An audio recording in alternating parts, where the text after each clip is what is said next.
Ito, Art. Napansin mo po si Domeng? Ay, wala, Jay eh. Si Kuya Rod po.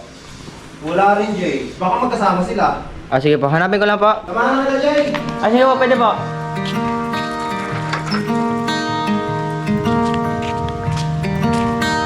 So, hanapin muna natin si Domeng. Kasama natin si Stacy. Stacy. Hello, Stacy. Law kasi ng lugar dito. Kaya, medyo mahirap hanapin si Ming sa nagpunta-punta yun. Nandito, presko. Start! Hello! Hindi ko pa nakita. Baka nasa baboyan. Meng! Meng! Wala.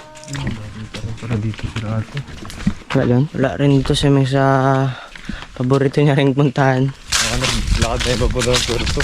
Lakad na pa uwi. Sobrang tampo. Tampo talaga. Ang ginawa natin sa Kape ko na siguro. Ganda ng pulo.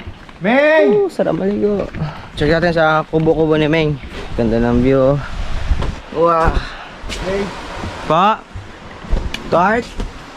Wala? Kaya sa labas ang bakod. Alright, check natin kung nasa beach si Meng. Magbabike sana kami dito, Art. Pansin namin na yung bike, dalawa na lang. Sabihin, kasama niya si Kuya Rod. Baka malayo na naman ang puntahan nilang dalawa. Motor na lang tayo, motor! Din takot na rin naman po yan maglaya masyado sa mga ano, sa mga liblib. Alright, so dito na kami nag-stop muna ni dito, Art. Kasi di namin alam kung kaliwa o kanan. Hindi ko alam. Dito yata yung ano. Meng! Diretso na lang natin yung ano na yan. Yung daanan na to.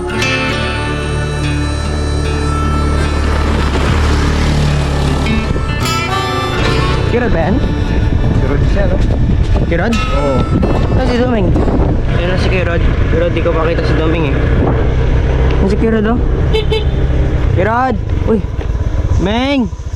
Meng! Meng, tara na Meng! Ano ka dyan? Kanina pa namin nahanap doon eh. Meng, tara na. Meng. Huwag ka na magtampo. Meng, joke-joke lang naman yung kagabi.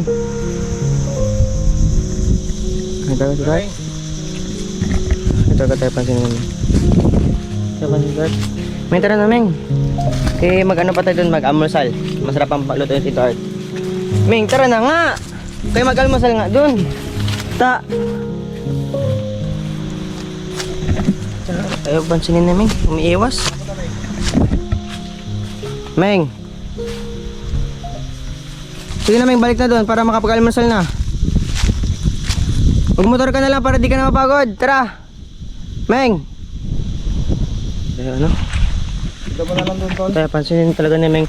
First time kaya na